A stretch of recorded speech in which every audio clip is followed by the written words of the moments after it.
space. And publicly, it seemed both American and British officials were not anxious to pursue the matter any further. The corporate view of the British Ministry of Defence about the Bentwaters case is simply that the case was looked at the time and was not judged to be of any defence significance. Well, I've not seen that borne out by any analysis.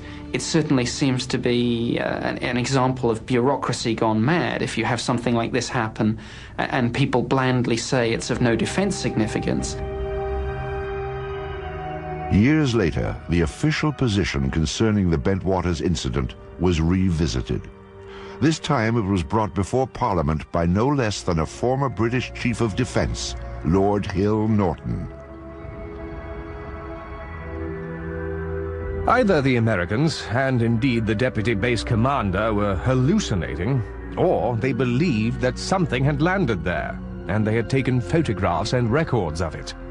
In either event, it must be of interest to the defense of the United Kingdom. Despite such pronouncements, the military kept quiet about the incident at Bentwaters. Oh, there's no doubt in my mind it was some type of a cover-up. And I think there were some misleading stories put out. Somebody didn't want the general public to be aware of what had happened. Some 2 decades later, all physical evidence supposedly gathered during the incident is missing. No photographs have been found, although 3 separate search teams took pictures. And the military has no comment about the Geiger counter's high radiation readings in Rendlesham Forest. Perhaps the incident at Bentwaters Air Base in December of 1980 will never be fully explained. However, those who were directly involved have reached their own conclusions.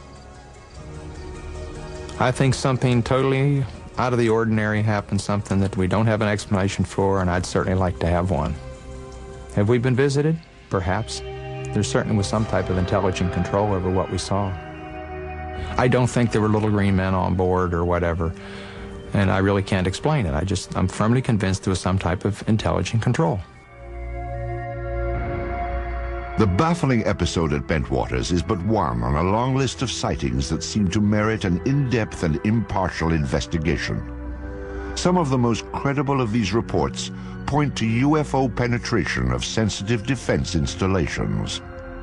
But there is one place on Earth where military authorities are said to have actually examined alien spacecraft: the forbidden American airbase known as Area 51. The peculiar events at Roswell in July of 1947 seem to have established a pattern for government handling of the UFO issue in the United States. The more officials denied the existence of UFOs, the more it appeared they had something to hide. In the 50s, there was the belief that the U.S. Air Force had proof of some sort that these were alien spaceships and was covering it up to prevent panic, that in fact the government not only knows about flying saucers, but is in cahoots with the aliens, that there is a technology exchange going on. In the years immediately after Roswell, the Army Air Force designed and tested a number of saucer-like craft, but none appeared to be of alien origin, nor were they especially flight-worthy. However, in recent decades, suspicion that the government was test-flying captured alien spacecraft has begun to surface again. Attention focused on an ancient dry lake bed deep in the desert of Nevada, at the heart of the Nellis Air Force Range. It is a top-secret test site known as Area 51. There's a new body of folklore growing up around UFOs, and this is associated with Area 51, which is part of the Nevada test site. And the story is that flying saucer technology is being tested and flown in extraordinarily advanced aircraft that are being developed there. There doesn't seem to be any question that there are extraordinarily advanced aircraft being test flown there, and this has been going on for some years. Area 51 was the development site used for the F-117 stealth fighter.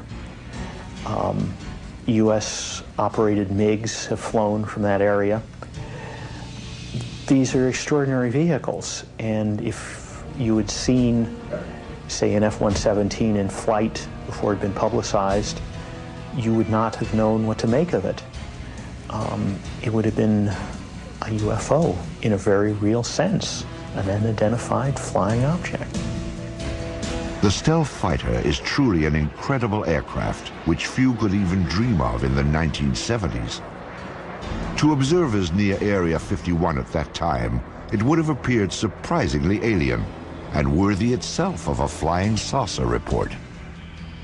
What's really interesting is that as long ago as 1947, people were reporting the boomerang-shaped UFO, which now looks very much like what is being flown as part of the stealth technology. It is interesting that certain kinds of aircraft that undeniably exist look very much like what people reported as UFOs for many years. Some believe that the source of such technology is alien. If it is, then many trace the source back to Roswell in 1947 and the government's supposed cover-up of the spacecraft that crashed there. The sensational UFO stories associated with Area 51 have made this remote site a mecca for the curious. Visitors to this spot are monitored from the restricted airspace above and by ground vibration sensors that detect their unwelcome approach. The surrounding mountaintops hold still other devices that scan for any movement below.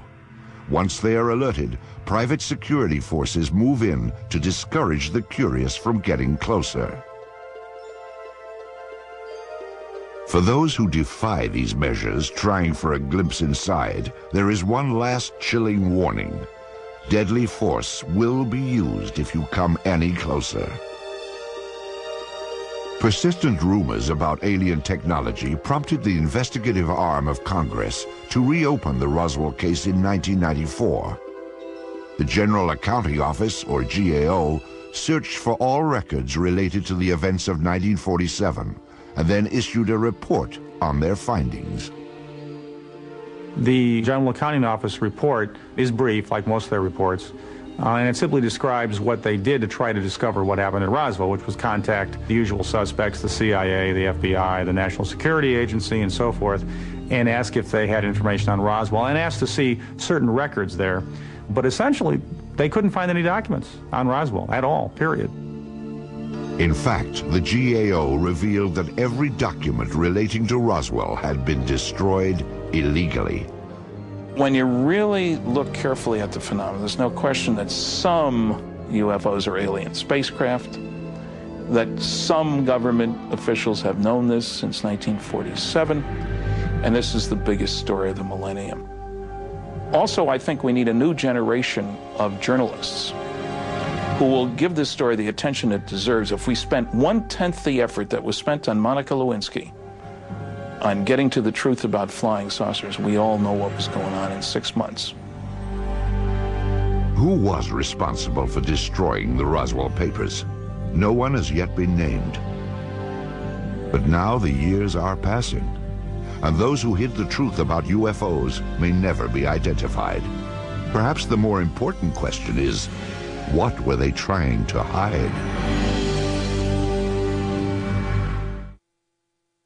1740.